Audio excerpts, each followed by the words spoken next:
Não troque a verdade única de Cristo por muitas verdades que o mundo tem te oferecido.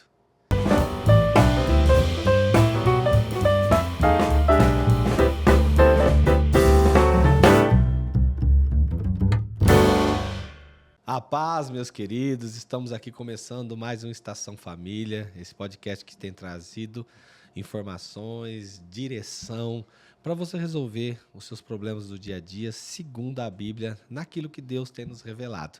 Eu tenho sempre presença de pessoas ilustres aqui comigo. Mais uma vez, Daniel, muito obrigado pela presença. Sempre um prazer estar aqui no Estação Família. Obrigado pelo convite. Daiane, minha esposa, uma honra estar aqui, uma responsabilidade também. A honra é toda minha. Estação Família está sendo um sucesso. Daniel, e hoje? O que nós vamos tratar? Hoje a gente vai num tema profundo, né? Muitas pessoas falam sobre isso, sabe, pastora? E que é a questão da comparação, da cobrança por resultados, principalmente aqui no Oriente, no Ocidente, onde a cobrança para o resultado é muito maior do que no Oriente. As pessoas parecem que lá do lado de lá são mais tranquilas em relação a isso. Aqui, quando você conquista uma casa, já pergunta quando você vai comprar a próxima. Quando você tem um carro, já pergunta se você não vai ter um avião. Isso afeta o coração do homem, da mulher, do pai, do marido, da esposa. No caso de um pai de família, como que ele pode fazer essa gestão das emoções, vivendo num mundo tão competitivo, que cobra tanto e que faz, às vezes, a gente tomar decisões que a gente não deveria? Ok, maravilhoso. Bom, a maior vitória que eu acho que uma pessoa pode ter é ela conseguir ser o senhor das suas emoções. Conseguir governar as suas emoções. Então, esse é o maior desafio hoje da humanidade. É como gerenciar as emoções. É verdade. Porque é a gerência das emoções que vai fazer com que as suas decisões sejam mais ou menos assertivas. Então, nós vamos trabalhar isso. Como gerir as emoções diante do quê? Dos desafios da vida. Uhum. Então, como sempre, a gente usa os textos bíblicos. Hoje nós vamos trabalhar em 1 Samuel 27. Muito bom. Nós vamos falar de dois personagens bíblicos muito conhecidos, Davi e Saul. Dois homens com a mesma fé, que passaram por situações distintas e tomaram decisões distintas. Algumas vezes erraram, outras vezes acertaram. Então, olha só como começa esse texto falando disso que você perguntou, Daniel. Davi aqui está sendo perseguido por Saul. Esse é o contexto. Então, nós começamos a falar diante das perseguições da vida. Uhum. Perseguições de pessoas, às vezes, que são próximos, familiares, ou pessoas que têm autoridade sobre a nossa vida. Isso vai mexer com o nosso emocional e vai fazer com que a gente comece a lançar mão de possibilidades e como resolver. Uhum. Então, como Davi gerenciou suas emoções? Olha só. Davi disse consigo mesmo: pode ser que algum dia eu venha a perecer nas mãos de Saul. Ele fez o quê? Uma suposição. Ele considerou essa possibilidade. Olha, pode ser que algum dia, falando com ele mesmo, eu possa perecer, morrer, acabar na mão de Saul. Portanto, não há nada melhor para mim do que fugir. E fugir para onde? Para a terra dos filisteus. Isto para que Saul perca de todas as esperanças e deixe de me procurar em toda a terra de Israel. Assim me livrarei das mãos dele.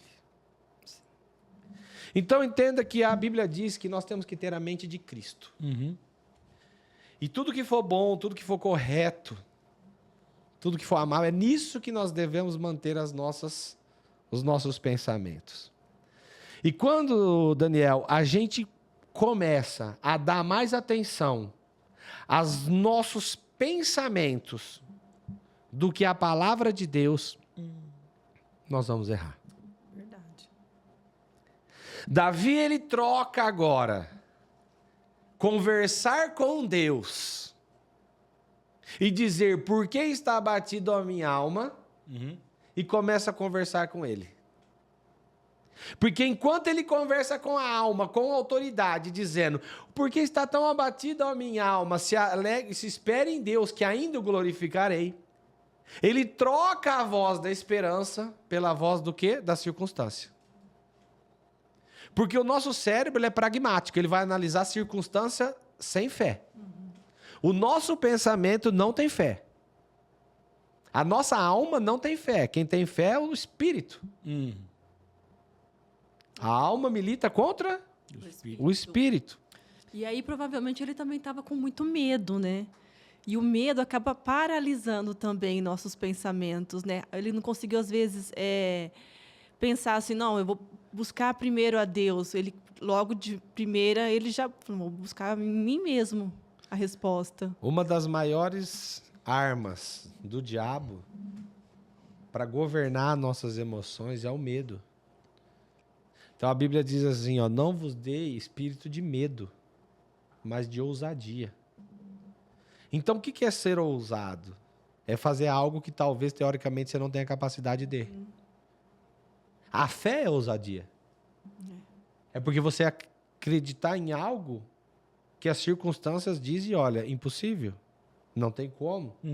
Então ele troca a palavra de Deus, a unção que tinha caído sobre ele, descido sobre a barba dele, sobre o poder das circunstâncias. Então, qual é a precipitação que talvez você que está nos assistindo pode fazer com que você pare de ouvir a voz de Deus, pare de acreditar naquilo que Deus tem te falado? Primeiro, perseguição. E o que vai desencadear a perseguição? Medo. E o medo vai começar a você fazer suposições de um futuro que não está em suas mãos. Exatamente. Então, olha o que ele fala, ó, pode ser que algum dia, Então, ele está trocando a verdade absoluta de Deus, você será rei, pela suposição de perecer na mão daquele que te persegue. Então, o governo das emoções é você não deixar que as circunstâncias dominem ela e tire aquilo que Deus tem te prometido. E um ponto aqui, pastor, é que Davi, ele é um exemplo de homem que consultou a Deus. Posteriormente, quando ele se torna rei, você vê que o início dos relatos é sempre ele, devo ir contra os filisteus, devo eu entrar nessa guerra? E antes desse momento, a gente tem a história dele com Golias. Ele vai contra um gigante convicto de que ia ganhar, porque ele estava indo em nome do Senhor. Ou seja, ele tinha uma relação com Deus, ele era um exemplo, mas em determinado momento ele fraquejou. Por quê? Porque eu acho que a perseguição abalou muito ele, mais do que Golias, e em algum momento talvez ele tenha deixado de vigiar. Porque, Daniel, veio de quem ele não esperava. Muito bom. Porque quando vem do teu inimigo, é mais fácil você gerir tuas emoções. Duro é quando é teu irmão. Duro é quando é teu patrão. Duro é quando é teu pastor. O que você admira, né? Quando é tua esposa. Quando é teu marido. Quando é teu sócio. Porque quando é teu inimigo, há uma força interior que motiva você a enfrentar. Mas quando é fogo amigo, ele olha e fala, não me resta nada, a não ser fugir.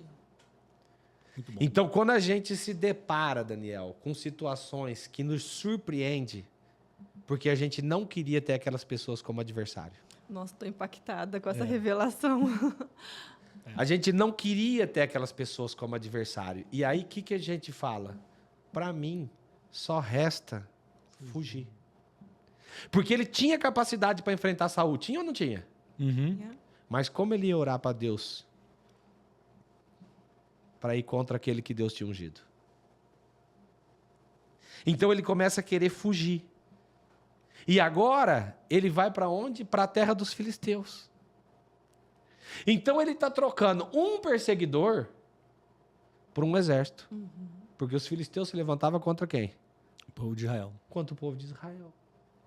Então, o medo faz com que você troque 6 por meia dúzia. Essa é uma das fases mais estranhas de Davi, porque justamente ele vai buscar abrigo e trabalho no inimigo. Ele vai para Gate, ele pede vaga no exército filisteu. Né? Acho que impressionante como ele temia morrer o futuro, a ponto de fazer algo desse tipo. Né? Mas você concorda, Daniel, que quando a gente está cego, sim. a gente procura consolo aonde a gente sabe que é laço. Boa. É verdade. Boa. Você olha para aquela pessoa, você sabe que ela não é melhor que a tua esposa, mas você acaba se relacionando com ela. Verdade. Você faz um empréstimo sabendo que aqui não é justo, mas você acha não tem outra saída. Você faz negócio e aceita situações que você não aceitaria dentro do teu natural. E é por isso que eu comecei dizendo que aquele que consegue governar suas emoções É isso aí. é o homem que tem a maior vitória. Por quê? Porque são elas que vão fazer você ser assertivo ou não. Então aqui ele está o quê? Supondo situações aonde ele não quer enfrentar a realidade.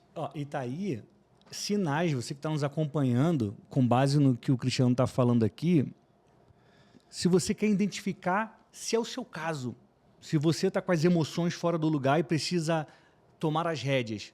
Ponto número 1, se você começa a supor o futuro, que você não sabe o que vai acontecer, e começa a sofrer agora por conta disso. As emoções já estão indo mal. E o ponto 2, quando você busca abrigo no inimigo. Esse é o maior. A Bíblia fala que um abismo chama outro abismo. Então ele estava num abismo emocional. Agora ele vai para um outro abismo. Muito forte. Porque se ele estava sendo rejeitado por Saul, que era de casa, imagina pelo inimigo. E aí é um exército. E aí ele continua fazendo o quê? As pessoas vão se frustrando. E fica igual aquela mulher samaritana. 1 marido, 2 maridos, 3 maridos. E ela não sai dessa situação de rejeição. Então isso é muito importante. A fuga nunca é a melhor escolha.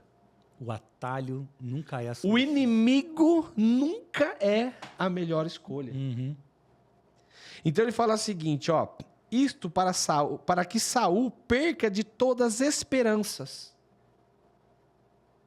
Então olha só, ele troca a esperança dele de realizar o plano de Deus na vida dele para que a esperança daquele que persegue seja alcançada. Meu Deus. Então ele troca a esperança em Deus pela misericórdia do homem. Eu vou aceitar, ao invés de lutar. Por causa que essa esperança, eu não tenho força contra ela. Então, quando a gente deixa de ouvir a promessa que Deus tem na nossa vida, a direção que Deus tem na nossa vida, a gente começa a fugir do propósito de Deus. E olha como continua no 28. E aconteceu que naqueles dias os filisteus reuniram seus exércitos para a guerra, para lutar contra Israel. Entenda que naquele tempo, como nesse tempo, o inimigo está sempre reunindo. E ele continua dizendo assim, e o rei daquele exército diz para Davi, saiba que você e seus homens lutarão comigo, e você estará comigo por toda a minha vida. O diabo ele quer usar a tua força até o final dos teus dias. Ele sabe a unção que você está negando. Ele sabe o poder que você é. Então ele aproveita as perseguições entre aquelas situações que você não espera para fazer você mudar de lado. E agora aquele que defendia Israel, agora vai atacar. E às vezes as feridas na igreja fez você agora passar a perseguir. A igreja não serve, nenhuma igreja serve, talvez. Mudo daqui, mudo dali. Porque as perseguições são reais, elas existem. Porque o joio está no meio do trigo. Mas Deus está falando hoje com você. Antes de você fugir, olhe para mim. Eu sou longânimo. Deus é amor, mas também é justiça. Então nós temos que saber que aqueles que te perseguem sem justa causa, independente de ser rei de Israel, um dia terão a colheita das suas escolhas. Então ele queria colocar Davi para sempre com ele. E olha o que acontece. A Bíblia diz: Samuel já havia morrido e todo Israel tinha chorado e tinha sepultado em Ramá. E Saul havia expulsado todos os médios e adivinhos. Então entenda que aquele que unge Davi é morto. E aqueles que talvez pudessem dar uma direção espiritual fora do Deus único, também está fora. Então qual é a outra possibilidade além da perseguição? É quando você perde as referências espirituais deixadas por Deus. Davi era aconselhado por Samuel. Davi tinha uma relação de confiança daquele que tinha ungido. E parece que, se você se afastar do profeta, a promessa perde o valor. Deixa eu só trazer um contexto histórico.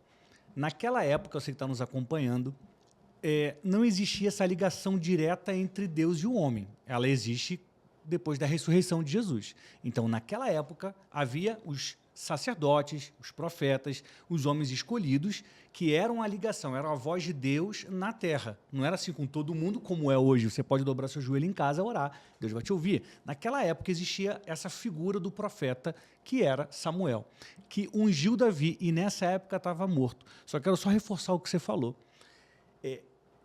Cortou-se essa ligação de Davi com o Altíssimo. E hoje muitos de nós, homens, mulheres, maridos, esposas, perdem a referência espiritual. O conselheiro, o amigo, o pastor, o líder, aquele que aponta a direção, ficam cegos e vão para o braço do inimigo. Né? Quando rompe esse cordão, que é a ligação com uma autoridade, é o início do fim. Por isso que nós temos que entender que há um caminhar onde Deus realmente coloca pessoas no nosso lado. Mas há uma responsabilidade nossa de ouvir a voz de Deus. Porque senão, se a gente quiser ouvir o nosso eu, a Bíblia fala, lá em Jeremias, se eu não me engano, 33, que o coração é mais enganoso que uma pessoa em desespero. Então, se a gente quiser dar ouvido ao coração, nós vamos estar sendo enganados. E o pior engano é o engano gerado por nós mesmos. Porque não foi ninguém que nos enganou. Foi nós mesmos que quisemos viver no engano. É isso aí. E olha só, então Davi ele rompe agora porque ele perde a direção do profeta. Mas a promessa era verdadeira. E aquele que está perseguindo, entenda que tem uma razão. Também está com as suas emoções abaladas. Aquele que ouvia a voz de Deus parou de ouvir. Então entenda que talvez você está aí dentro de uma relação religiosa, espiritual, eu não sei, e tem alguém talvez que está te perseguindo e o inimigo tem colocado ódio no seu coração, ira, injustiça, rejeição.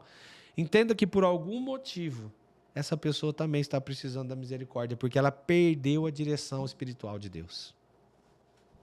E olha aqui que Saul, aquele que tinha expulsado os adivinhos, faz. No 28:7. Então Saul disse aos seus servos: procure uma mulher que seja médium, para que eu me encontre com ela e a consulte. Os servos responderam: há uma mulher em Endor, que é adivinha. Entenda que quando você pede a direção de Deus, você vai começar a crer fora da verdade da Bíblia. E você vai começar a dar ouvido àquilo que um dia você negou. Quantas pessoas se decepcionam pelas suas próprias escolhas e agora começa a procurar verdades onde antes achava que era mentira. Então nós temos que entender que tem dois tipos de pessoas: aquelas que são convencidas da verdade de Deus e aquelas que são convertidas pela verdade de Deus. Aquelas que são convencidas, Daniel, houve circunstâncias que convenceram ela a participar de uma nova visão. Mas quando essas circunstâncias não as convencem mais, elas vão procurar convicções em outra fé novamente. Mas aquela que é convertida, ela não precisa mais ser convencida. Tá feito. Está feito. As circunstâncias podem gritar. A tua fé pode abalar. Mas você sabe aonde que existe a verdade. Você pode até não aceitar aquilo que você está vivendo. Mas você nunca mais vai procurar outra verdade que não seja Cristo. E eu te dou uma direção. Não troque a verdade única de Cristo por muitas verdades que o mundo tem te oferecido. Isso é uma visão nossa, para aquele que crê na Bíblia. Porque essa é uma verdade que tem sido há 2000 anos, que começou com 12 pessoas e até hoje é a mesma verdade, trazendo direção assertiva na vida de todos aqueles que crê. Então esse homem agora que repudiava, agora procura. E sabe, Daniel, às vezes é muito difícil você encontrar pessoas para orar, para jejuar. Mas para fazer errado, ele achou 2 pessoas rapidinho. Verdade. 2 pessoas falaram, isso que você quer? Entenda que o inimigo ele sempre vai trazer respostas rápidas nas suas necessidades. A bandeja sempre vai estar pronta para o engano. Os servos responderam para ele onde tinha. Saul se disfarçou, vestiu outras roupas e se foi. Uma das coisas que o inimigo quer é tirar a tua identidade. É você vestir uma roupa que não é mais você. E às vezes, na ânsia de você resolver os seus problemas, você prefere vestir um disfarce do que assumir as suas dores. Você prefere fingir que está tudo bem, se humilhar diante de Deus, mas você prefere ser uma figura disfarçada e se humilhar diante das pessoas. Tem sentido isso, Daniel? Tem muito sentido. E enquanto você estava falando, me veio à cabeça algumas coisas que estava falando sobre a verdade de Cristo. A gente está falando de circunstâncias, de pressão, de perseguição, de ouvir o seu eu. Foi o que o Davi fez. E você, pai, mãe, chefe de família, muitas das vezes está olhando para uma situação e está pensando, vai ser mais fácil fazer dessa forma. Se eu der esse jeito, eu resolvo logo. Ah, mas a pressão está muito grande. Então, se eu der esse passo, vai aliviar. E aí, o que o pastor Cristiano falou há pouco tem que ser lembrado. Mas esse jeito está alinhado com o que diz a palavra? Não. Então, por mais que aqui seja mais difícil, é melhor continuar seguindo a Cristo do que se arriscar numa aventura que já tem o destino certo, a tragédia. E quando que é que a gente está mais vulnerável? A Bíblia vai dizer, e eles chegaram de noite. É nas noites dessa vida, onde a Bíblia diz que o choro pode durar uma noite, é que a gente está mais suscetível a errar. É nos momentos difíceis, onde você não vê a luz. É onde você não tem esperança. É ali que talvez você vai levar para a benzedeira. Com todo o respeito para quem crê, porque nós estamos falando de Cristo. Sim. Nós estamos falando daquilo que a gente crê, nós não estamos fazendo crítica a religiões. Sim, claro. Nós estamos falando aquilo que a gente acredita como uma verdade única, nossa. Existem outras verdades que nós respeitamos, outras religiões. Mas para nós, ele trocou aquilo que ele acreditava por uma nova experiência que um dia ele negou. E ele chegou a isso numa noite. E para isso ele precisou se disfarçar. E ele olha e fala assim, peço que você adivinhe para mim pela necromância e me faça subir aquele que eu disser. Ô, Cris, só um detalhe que, assim, sempre quando a gente tem um dia muito cansativo, né, muito exaustivo, cheio de trabalho, de preocupação, no final do dia a gente está sempre com a cabeça tão cheia e parece que aquele problema é algo tão gigantesco, né? É tão difícil a gente resolver naquele momento e falar assim, e aí é a hora que a gente pode errar. Sim, né? A pressão. Pela pressão, pelo cansaço, pela cabeça cheia, né? Então, assim, nada melhor do que raciocinar, uma noite bem dormida, né? Esperar o outro dia, orar, pedir a Deus direção, que parece que as coisas depois vão clarear, né? Exatamente o que a palavra diz. O choro pode durar uma noite, mas a alegria, ela vai vir pela manhã. Talvez o que você está passando são noites e noites assim, mas há um clarear de Deus para aquele que neles aguarda. Então nós não podemos perder essa esperança. Ele troca agora a verdade de Deus e pede para quem adivinhe. Adivinhar é apenas uma suposição de algo. E tem só um detalhe que deixa claro que ele está entrando num ritual para consultar os mortos. Exatamente. Ele deixa de consultar o Deus vivo. Exatamente aquilo que eu ia falar. Ele pede para que ela adivinhe agora pelo poder da necromância. Que isso significa o quê? Pelo poder daqueles que consultam os mortos. Uma crença, suposta possibilidade de consultar os mortos. E ele queria que alguém viesse que ele dissesse. Ele queria a informação de alguém. E ele queria a informação de quem? Samuel. De Samuel. Não acredito. Ele queria a informação de Samuel, porque ele queria alguém que voltasse a falar com ele a voz de Deus. Nunca Deus vai falar através dos mortos, trazendo aquilo que é vida. Verdade. Então nós entendemos que há uma direção de Deus. Ele troca o Deus vivo, a fonte da água viva. Porque agora, além dele não ter mais um relacionamento, porque Samuel tinha decretado que ele não era mais rei de Israel.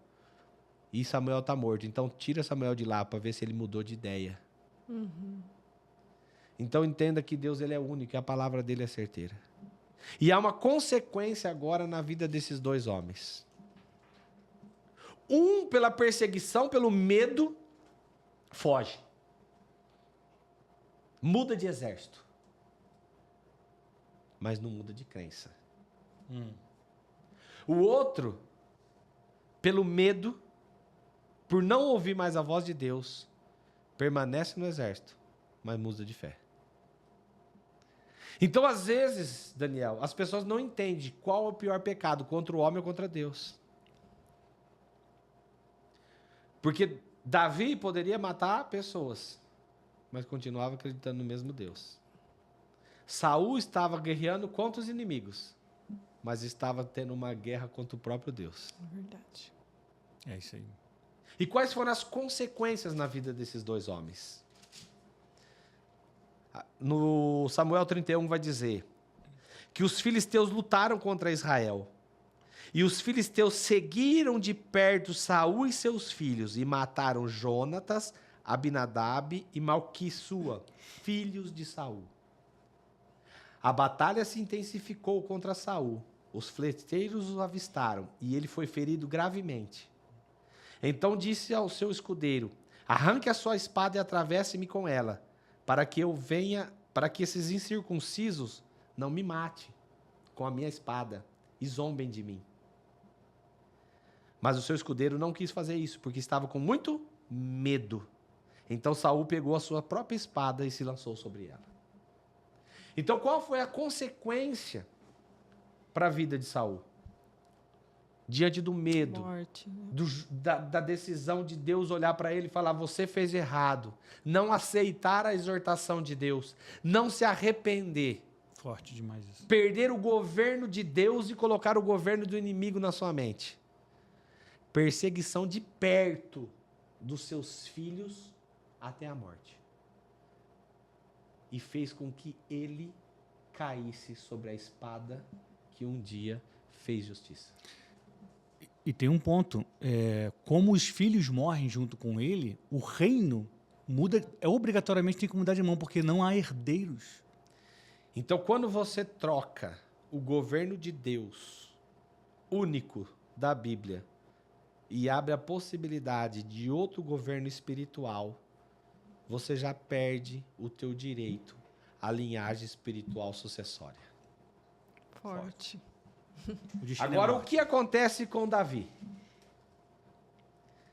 Davi agora ele está indo no exército, mas eles o rejeitam. Entenda que Deus mostrou para ele: você era rejeitado lá, você vai ser rejeitado aqui. Uhum. E eles mandam ele embora.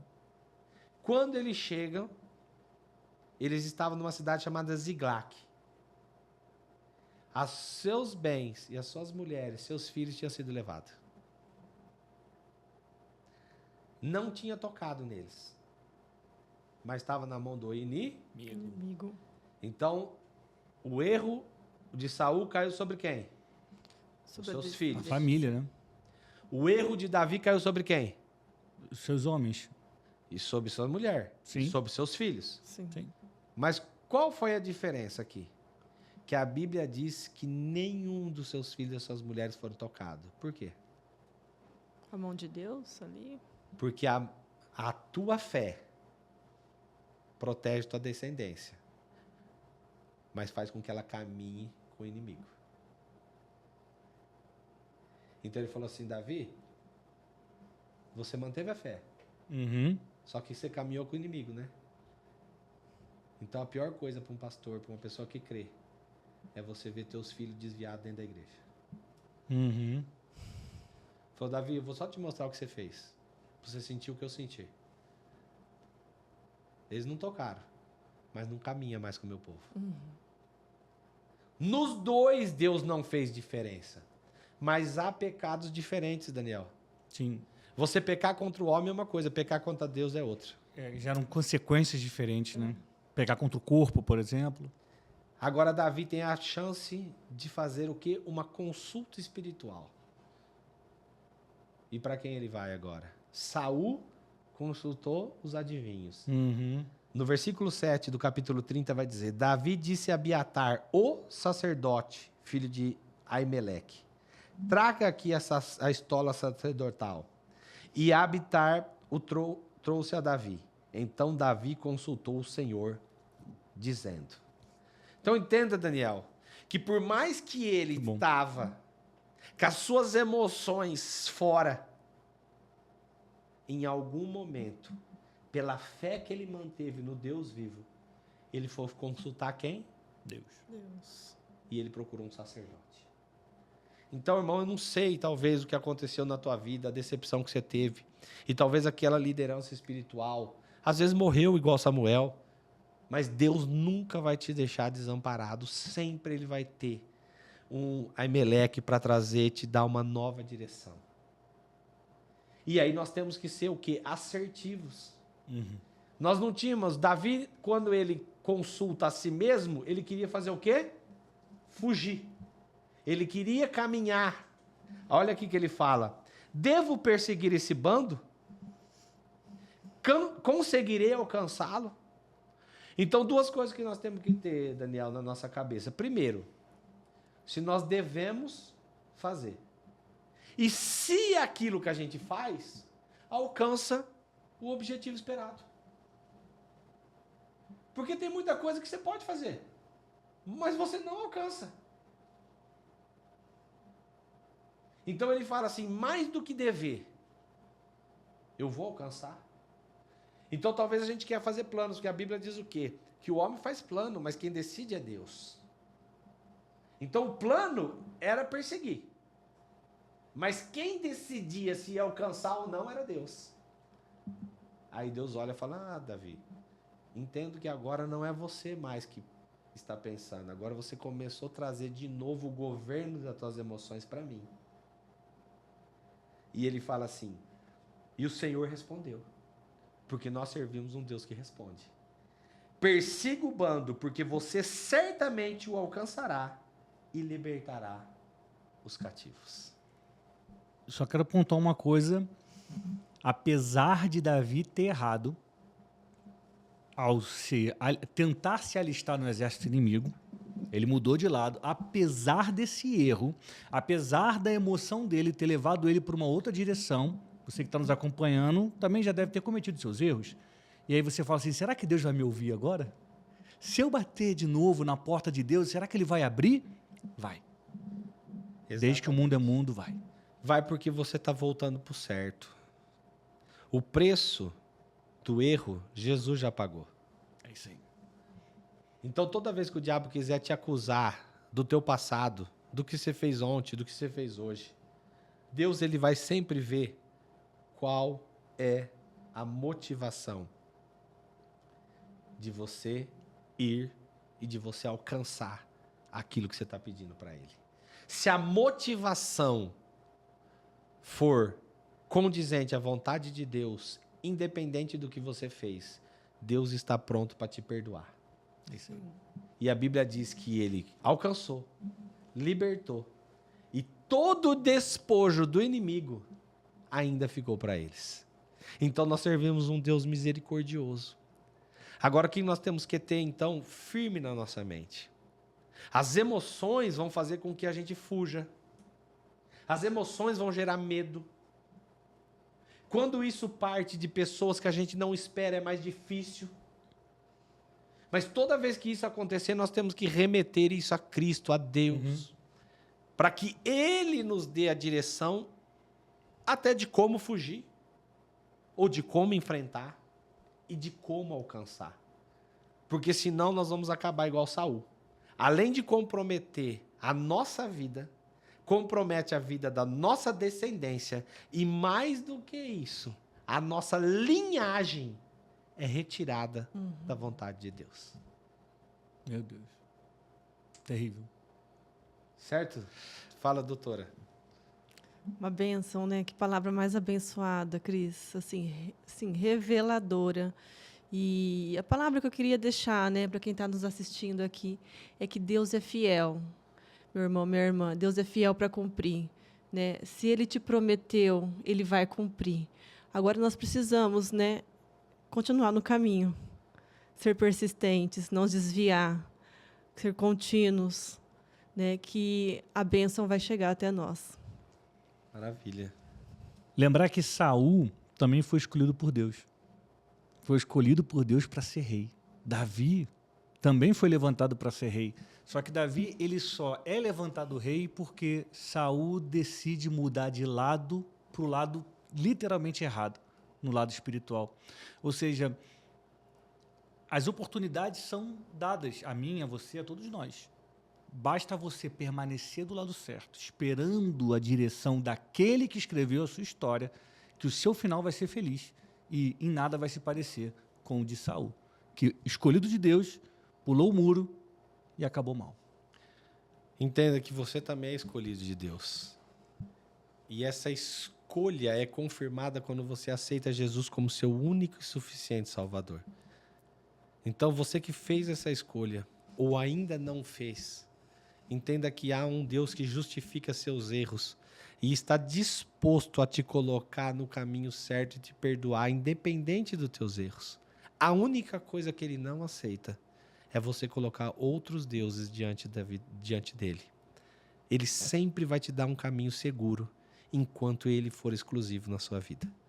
Deus te abençoe. Espero que essa palavra traga revelação ao seu coração, revelação àquilo que você está vivendo no seu dia a dia. E eu tenho certeza que você vai compartilhar essa palavra que tem tocado tanto os nossos corações que estamos aqui, como para você também que está aí assistindo. Um forte abraço. Deus te abençoe.